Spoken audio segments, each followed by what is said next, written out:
భారత్కు పొరుగు దేశాల టెన్షన్ తప్పడం లేదు. ఢాకా పక్కలో బల్లెంలా తయారవుతోంది. ఒకవైపు పాకిస్తాన్, మరోవైపు చైనా, ఇప్పుడు బంగ్లాదేశ్ కూడా అదే బాటలో నడుస్తున్నట్లు కనిపిస్తోంది. షేక్ హసీనా స్థానంలో అధికార పగ్గాలు చేపట్టిన తాత్కాలిక యూనస్ ప్రభుత్వం క్రమంగా పాక్ పంచన చేరుతోంది. ఇద్దరు ఇస్లాం సోదరులు మళ్లీ ఒక్కటవుతున్నారన్నమాట.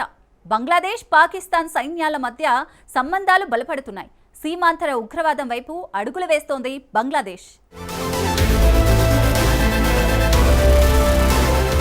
ప్రస్తుతం బంగ్లాదేశ్లో నెలకొన్న పరిస్థితులను చూస్తుంటే భారత్ పక్కలో మరో ముప్పు ఉందనే సంకేతాలు బలంగానే కనిపిస్తున్నాయి. బంగ్లాదేశ్ మనకు శత్రువుగా తయారవుతుందని చెప్పేందుకు కొన్ని బలమైన కారణాలు కూడా ఉన్నాయి. పాక్, బంగ్లాదేశ్ మధ్య సంబంధాలు రోజురోజుకు బలపడుతున్నాయి. పాక్ నుంచి ఆయుధాలు, ఆహార ధాన్యాలు దిగుమతి చేసుకోవడం మొదలుపెట్టింది.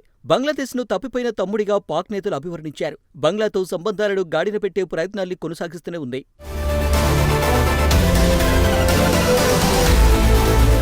షేక్ హసీనా పదవిచ్యుతురాలు అయిన నేపథ్యంలో యూనస్ బాధ్యతలు చేపట్టిన తర్వాత ఢాకా భారతదేశానికి దూరమై పాకిస్తాన్ వైపు మొగ్గు చూపుతుందనే అభిప్రాయం బలపడుతుంది. 2018 తర్వాత నిలిచిపోయిన ఢాకా, కరాచీ మధ్య నేరుగా విమాన సేవలు మళ్లీ ప్రారంభం కానున్నాయి. సముద్ర మార్గంలోనూ ఇరు దేశాలు 47 సంవత్సరాల తర్వాత నేరుగా వాణిజ్య రవాణా తిరిగి ప్రారంభించాయి. గత సెప్టెంబర్లో బంగ్లాదేశ్ పాకిస్తాన్ ఉత్పత్తుల దిగుమతులపై ఉన్న పరిమితులు తొలగించింది. బంగ్లాదేశ్ తాత్కాలిక సారథిగా మహమ్మద్ యూనస్ అధికారం చేపట్టిన దగ్గర నుంచి భారత్తో దౌత్య సంబంధాలు ఒత్తిడికి గురవుతున్నాయి. దీనివల్ల బంగ్లా, పాక్ దగ్గరవుతున్నాయి. ఈ నేపథ్యంలో పాక్కు చెందిన ఉగ్ర సంస్థ లష్కరే తోయిబా వ్యవస్థాపకుడు హఫీజ్ సయీద్ సన్నిహితుడు ఇలాహీ జహీర్ బంగ్లాదేశ్ పర్యటనకు వెళ్లాడు. ఆయనతో పాటు పలువురు ఉగ్రవాదులు కూడా ఉన్నట్లు తెలుస్తోంది. జహీర్ అక్టోబర్ 25న ఢాకాకు చేరుకున్నాడని, నాటి నుంచి భారత సరిహద్దులో ఉన్న బంగ్లాలోని పలు ప్రాంతాలను సందర్శించినట్లు తెలుస్తుంది. ఆయా ప్రాంతాల్లో అతడు మత విద్వేషాలను రెచ్చగొట్టేలా ప్రసంగాలు కూడా చేసినట్లు నిఘా వర్గాలు తెలిపాయి.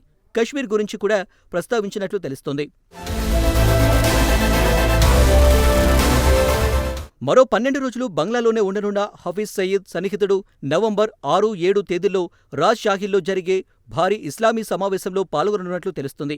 బంగ్లాదేశ్లో యూనస్ ప్రభుత్వం అధికారంలోకి వచ్చాక జహీర్ బంగ్లా పర్యటనకు వెళ్లడం ఇది రెండోసారి. ఫిబ్రవరి 2025లో అతడు వారం రోజులకు పైగా బంగ్లాదేశ్లో పర్యటించారు. దీంతో 26/11 ముంబై ఉగ్రదాడులకు ప్రధాన సూత్రధారి అయిన హఫీజ్ సయీద్ బంగ్లాలో తన ప్రభావాన్ని వేగంగా విస్తరించినట్లు తెలుస్తోంది. పాకిస్తాన్ జనరల్ షంషాద్ మీర్జా కూడా తాజాగా బంగ్లాదేశ్ పర్యటనకు వెళ్లారు. పాక్ జనరల్కు యూనస్ ఆర్ట్ ఆఫ్ ట్రయంఫ్ పేరిట ఉన్న పుస్తకాన్ని బహూకరించారు. ఆ బుక్ కవర్ పేజీపై భారత్కు చెందిన 7 ఈశాన్య రాష్ట్రాలు బంగ్లాదేశ్లో ఉన్నట్లు చూపిస్తున్న వక్రీకరించిన మ్యాప్ను చిత్రీకరించారు. ఈ విధంగా భారత వ్యతిరేక శక్తులని బంగ్లాలో ఒకచోటికి చేరుతుండటంతో ఈశాన్య భారతంపై వీరు ఏదైనా కుట్ర పన్నుతున్నారా అని నిఘా వర్గాలు అనుమానం వ్యక్తం చేస్తున్నాయి. ఈ పరిణామాలను భారత భద్రతా బలగాలు సునిశితంగా పరిశీలిస్తున్నాయి. బంగ్లాదేశ్లోని మొహమ్మద్ యూనస్ ప్రభుత్వం మరో సంచలన నిర్ణయం తీసుకుంది.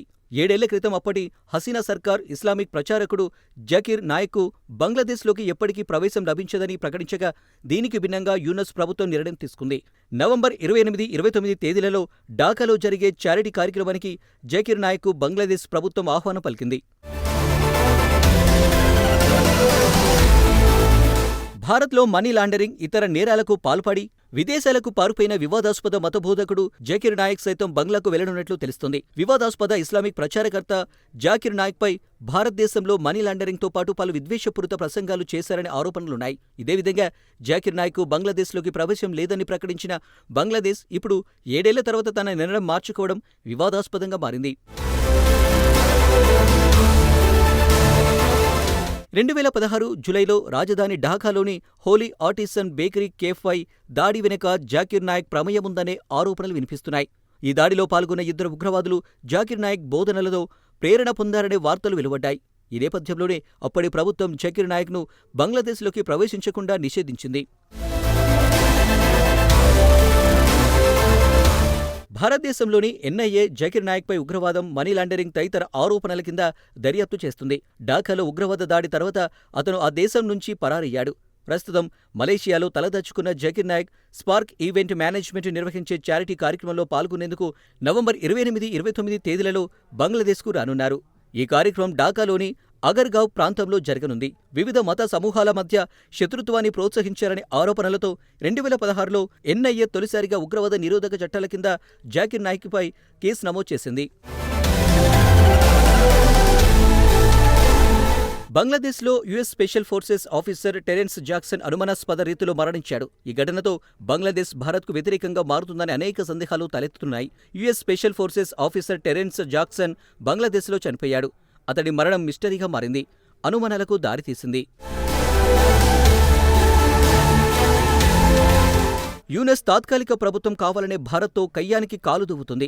ఇప్పటికే బంగ్లాదేశ్ విషయంలో కఠినంగా వ్యవహరిస్తున్న ఇండియా తాజా చర్యతో మరింత దూకుడు పెంచే అవకాశం ఉంది. బంగ్లాదేశ్కు ఇండియా ఎంత సహాయం చేస్తున్నా చివరకు కుక్కతోక వంకరన్నట్టుగా ఆ దేశం తీరు ఉండటాన్ని భారతీయులు జీర్ణించుకోలేకపోతున్నారు. బంగ్లాదేశ్కు భారత్ త్వరలో సరైన సమాధానమిచ్చేందుకు సిద్ధమవుతుంది.